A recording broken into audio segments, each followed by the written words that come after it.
You won't believe what happened next. A global icon left behind a secret so intimate it stayed locked in her heart for decades, only to surface in a quiet line of a private memoir. Not a scandal splashed across headlines, not a publicity stunt. A confession of feeling about a man who stepped onto a set and changed the temperature of the room. The legend was Ingrid Bergman. The man was Gregory Peck, and their untold chapter is the kind of story that makes you lean in, lower your voice, and ask, wait. Did that really happen? Before we open that sealed envelope, picture Ingrid Bergman as she actually began. Not a myth, but a shy, observant girl in Stockholm who loved the hush of a theater more than the noise of a crowd. Loss arrived early, family departed too soon, but the stage took her in. At the Royal Dramatic Theatre's school, Ingrid Bergman didn't bulldoze her way to attention. She glowed quietly. Directors noticed the way she listened, the way emotion crossed her face before she even spoke. That's the thing about her early work in Swedish cinema. You can already see the core truth. She didn't perform feelings, she recognized them. Then a telegram of destiny. Kassa David O. Selznick, the kingmaker with the Midas touch, wanted Ingrid Bergman in Hollywood. She crossed the ocean and, with Intermezzo, a love story, in 1939, stunned a town built on artifice by being defiantly natural. No lacquered eyebrows, no contrived poses, just honesty. Audiences felt it, so did filmmakers. Alfred Hitchcock would soon build entire dreamscapes around that face. Intelligent, searching, compassionate. Hollywood rained awards on her. Later, she'd collect the rare triple crown of acting, 3 Oscars, 2 Emmys, and a Tony. But awards were never the whole picture with Ingrid Bergman. She stood for something bigger. For the idea that a camera can capture truth if you dare to give it. And she did dare, sometimes at a cost no statuette can repay. At the peak of her acclaim, Ingrid Bergman followed her heart and artistry to Italy, falling in love with director Roberto Rossellini. The outrage was volcanic. A U.S. Senator, Edwin C. Johnson, denounced her by name on the Senate floor. The press roasted her. Studio doors slammed. She wasn't just criticized, she was treated like a contagion. Through that firestorm, Ingrid Bergman kept working. She kept mothering, too, even when distance and divorce twisted the knife. Her eldest, Pia Lindström, grew up partly apart from her, and that absence stung both ways. With Roberto Rossellini, she had 3 children, Isabella Rossellini, Isotta Ingrid Rossellini, and Roberto Ingmar Rossellini. And even amid the joys of a new family, life was complicated, messy, loud. That's life. That's love. But our story isn't only headlines and hearings. It's a quieter thread woven earlier in 1945 under the careful eye of Alfred Hitchcock on the set of Spellbound. There, Ingrid Bergman met Gregory Peck, tall, centered, impossibly composed, with that calm that makes other people breathe easier. From the first day, he didn't charge into rooms. He settled them. He shook hands, he listened, and when he spoke, it felt like a chair being pulled out for you. Considerate, steady, real. Ingrid Bergman felt it the way we feel weather. Some presence you can't see, but you know is there. Now, remember the context. Ingrid Bergman was married to Petter Lindström. Gregory Peck was married to Greta Kukkonen. They were professionals. They were adults with houses, obligations, and eyes everywhere. But chemistry does not ask for permission, and under Hitchcock's lights, a current ran between them. Powerful enough that extras would glance at each other when a scene wrapped and whisper, "You feel that too?" They walked after shooting. They talked about pressure, about the trap of being perfect, about the wound of being misunderstood by the very people you're trying to protect. And that listening, quiet, accepting, can be a kind of shelter. There's a story from the set. One morning, they arrived looking like they'd been up all night. Not wild, not reckless, just worn out and a little dazed the way you look after you've told the truth and can't put it back in the box. Was it love?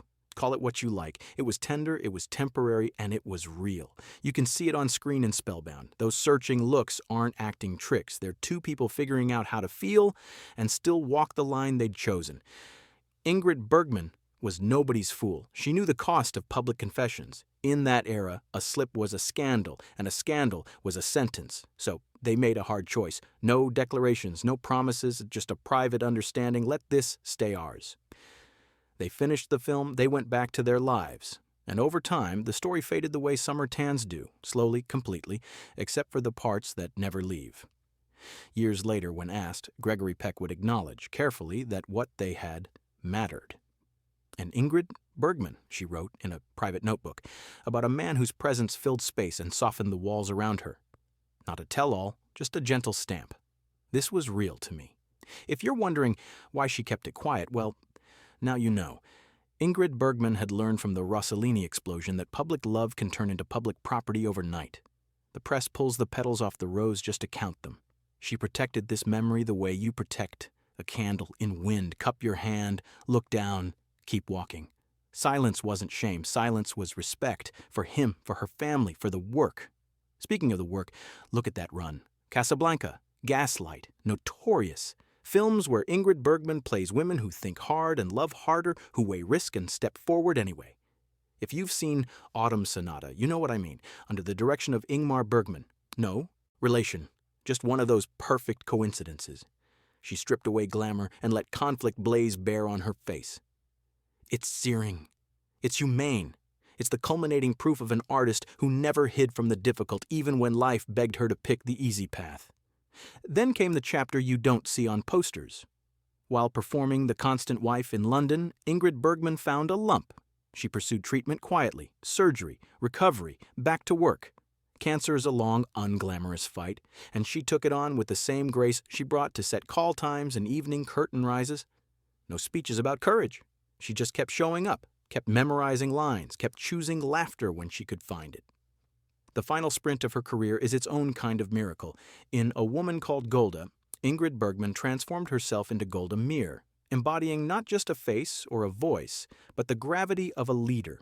It was television, sure, but she gave it stage-level commitment. The performance earned an Emmy and, yes, a Golden Globe. And when you watch it, you feel the cadence of an artist taking a bow before the bow. She didn't live long enough to bask in all the applause that followed, but she heard enough to know the work landed. On August 29th, 1982, her 67th birthday, Ingrid Bergman died in London. The symmetry of that date is uncanny, isn't it? Life beginning and ending on the same day, like a door swinging smoothly on its hinges. Her funeral drew a crowd that didn't come just to mourn. They came to say, thank you. Her ashes returned to the waters off Sweden, close to the landscapes that shaped her first dreams. There's a special piece in that, a circle quietly closed, and then the legacy kept growing. The American Film Institute placed Ingrid Bergman high on its list of the greatest screen actresses. Years later, a Cannes poster bore her face, a tribute not to a trend but to a standard.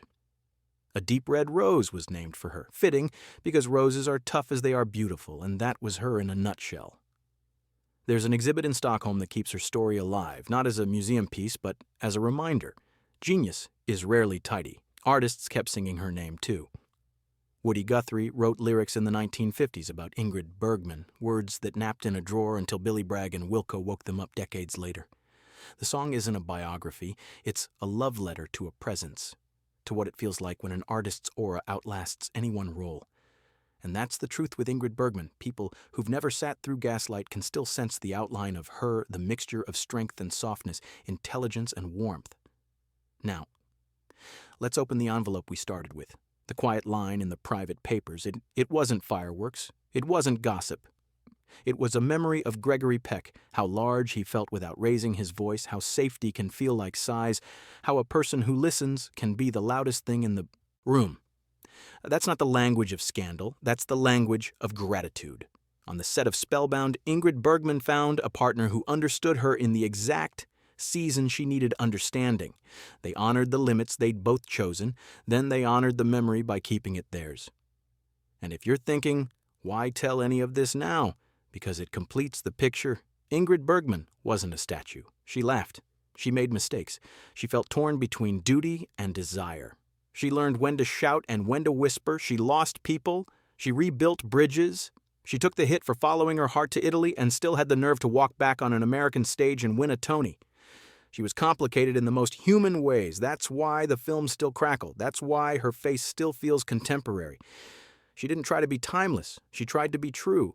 And truth doesn't age. Let's pause on the courage it took to return after the Rossellini chapter. After the Senate callouts and the grim editorials, Ingrid Bergman stood under lights again and refused to play small. That's not bravado. That's resilience. Think about your own life. Ever been labeled for a choice you made? Ever felt misread by people who've never met you? Then you know why her story hits home. It's not really about Hollywood. It's about surviving judgment and still choosing joy. And consider Gregory Peck in this mosaic. His later acknowledgement of their brief romance wasn't a boast. It was almost a benediction, a way of saying that moment mattered, and it helped make us.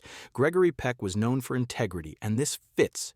He shielded what needed shielding, and when time had done its weathering, he allowed the truth a sliver of light, not for publicity but for respect. That's chivalry updated for the real world. As for Ingrid Bergman, the woman who wrote the line about his presence filling a room, she kept walking. She moved through phases. European auteur cinema with Roberto Rossellini, Broadway triumphs, late career masterworks. Even in illness, she brought a kind of mischievous calm to rooms, trusting crew members, cracking a gentle joke to diffuse tension. People remember that, how she made the day easier. Greatness isn't just what happens between action and cut. Greatness is how you make people feel in the hours before and after. Zoom out, and her resume still startles. Casablanca giving us luminous restraint opposite Humphrey Bogart, Gaslight drilling into manipulation and sanity, Notorious playing risk like a violin under Alfred Hitchcock's baton, Murder on the Orient Express letting her slip into a different register and take home another Oscar, the Tony for Joan of Lorraine, proof that live audiences felt the hum too. The Emmys, bookending television with polish and force, accolades piled up, sure, but the greater achievement is continuity. She kept choosing roles that asked something of her soul. There's also a softer register to her legacy. The family tree. Isabella Rossellini followed her into the craft, bringing her own intelligence and curiosity. Isotta Ingrid Rossellini, Roberto Ingmar Rossellini, Pia Lindström. Different paths, same inheritance of grit and humor. They carry the story forward in ways that don't need our prying. That's the other part of this tale. Respecting privacy even as we celebrate a public life. If you've ever loved an old movie and wondered why it still hits, it's because people like Ingrid Bergman and Gregory Peck baked real feeling into pretend worlds. They didn't just say lines, they risked connection. And sometimes, yes, that connection crossed an invisible boundary for a moment and then stepped back. Life is messy. Art is how we make sense of it without breaking it apart. Which brings us full circle to the secret and why it stayed secret. In an industry that feasted on trouble, Ingrid Bergman protected the piece of her story that would have been eaten alive. Not out of fear, out of love. When you hold something precious, you don't toss it to the crowd. You tuck it close and let it keep you warm when the wind kicks up. That's what she did. And that's why the line in her papers doesn't feel like an exposé. It feels like a sigh, like a hand on a shoulder, like two people who knew what they had and chose to honor it by not turning it into currency. So, what remains after the lights? After the applause flattens out and the cameras roll onto new faces? With Ingrid Bergman, what remains is an attitude toward life. Dare big. Love honestly. Own your choices. Apologize when you miss. Walk back in the door anyway. Put the work first. And when illness knocks, welcome friends. Keep joking. Keep rehearsing. Keep planning a tomorrow, even if tomorrow becomes memory. If all you remember from this story is one image, let it be this. Ingrid Bergman standing near a window in London, the city soft outside. A script open in her hands. She turns a page, presses her thumb to mark a line, and smiles, because the work still excites her, because even at the end she's curious. Curiosity is the through line. It's why people trusted her eyes on screen. It's why we still do. And if one more image fits beside it, let it be Gregory Peck on that Spellbound set, tall, composed, arriving early, listening more than talking, making space for everyone else to breathe. In that space, Ingrid Bergman found a brief, tender refuge. They let it be what it was. Then they let it go. Not everything true has to be permanent to matter. What a life. What a legacy. What a reminder that behind every marquee name there's a human story, thick with contradictions and courage. Ingrid Bergman didn't belong to one country or one studio or one era. She belongs to anyone who has ever had to rebuild, anyone who has loved bravely, anyone who has learned the art of silence as a form of strength. Her flame still Burns in films and music, in a rose blooming deep red in a city square where a passerby glances up at her likeness and thinks, I know that face. If this journey moved you, if you learned something new or felt an old movie tug at your heart again, don't keep it to yourself. Drop your thoughts below. Tell me your favorite Ingrid Bergman moment or the first time Gregory Peck's quiet power hit you. Share this story with a friend who loves classic cinema, or someone who thinks they don't and needs a nudge. And if you want more true stories told with heart, you know what to do. Like, subscribe, and ring that bell so you don't miss the next untold chapter. Thanks for watching, and here's to the artists who teach us how to live.